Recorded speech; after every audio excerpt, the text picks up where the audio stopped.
going to butt pound in jail.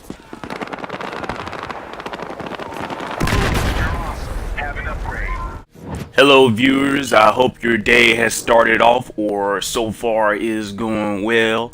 Got some info about the upcoming patch. Most of you already know about it, but I just want to talk about it a little bit, give my thoughts on it. A few things here and there that are coming out. Just got some engineer gameplay for you in the background since I haven't showed you much of that of me playing with that class. One of the first things that I am grateful of is the conquest tickets increased to 999, and then conquest small will be 600 tickets. Conquest large 999. But I am so glad because it did not make any sense for conquest to be a shorter match than TDM. Conquest is usually the longest lasting game mode, which is one of the primary reasons why I used to play it. Plus, it was one of the most fun. This Battlefield, I usually play nothing but TDM. I never really played TDM on any other Battlefield except Battlefield 3, No Shark Canals. We all know that was hectic and crazy match that you could always get in and get just probably like 100 kills a match. Remember one day I got probably I managed to get to 1,000 kills with the Sega shotgun on Battlefield 3 in just one day of playing No Shark. But that's I digress. Moving on, the greatly decreased nearby bullet impact flinch. Your aim point will not shift from rounds striking the environment near you. I don't know if you've ever noticed it before, but usually whenever somebody was shooting near me, my sights would start bouncing around all over the place, and I used to just say, what the heck is this? What's going on? I'm not sure if it was people using the increased suppression perk as the enforcer or what it was, but it was really annoying, and I was wondering why that always happened. Most of the time when it did happen, I would die to it, and it's just understandable dying to it because your sights are bouncing all over the place when you're aiming at a guy, maybe up close or far away. It's just really crazy. All right, here's a good one. The RPG reduced ammo to 1 from the back, the ones that are in the back of the cars. And there's a smaller explosion radius overall, thus requiring more skill to use effectively.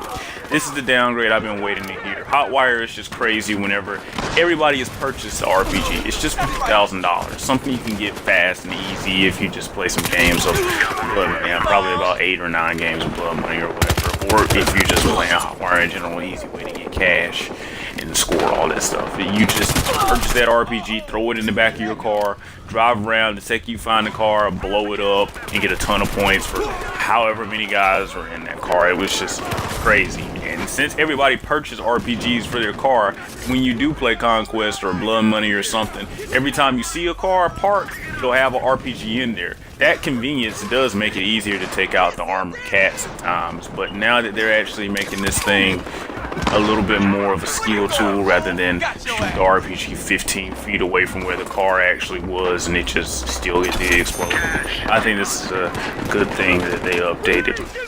TDM friend zones have been adjusted for better spawning. I don't think I need to say anything else about that, so I'm just going to move on to the next one. The couch health reduced and repair rate decreased to a minuscule amount. I've never really been in a lot of matches with the couch. I didn't know it was that OP, but okay, moving on. Players should no longer quick match into servers with unsupported number of players. I've had this problem a few times where it would throw me into a match where absolutely no one is, it's just completely clear. I'm the only one in there, but this would typically happen later on at night whenever I was playing, so it never really happened to me too often. Here's the big one that everybody's going to love to hear. K10 reduced the maximum damage to 33 and minimum damage to 8. I think that this is really going to get a lot of people off of it, and you'll just probably see people primarily shifting over to the MPX and the other good SMGs, but mostly the MPX because in my opinion MPX is the best SMG behind the K10. Saiga and PTR reduced recoil to bring more in line with the COP faction DMRs. I'm so happy to hear this. I love the 308, and I haven't used the PTR much, but I probably will since it's about to get this. I'll just go ahead and start unlocking some stuff for it. But I'm really glad to hear this. that 308 is just about to become even more of a monster than what it already is in my hands.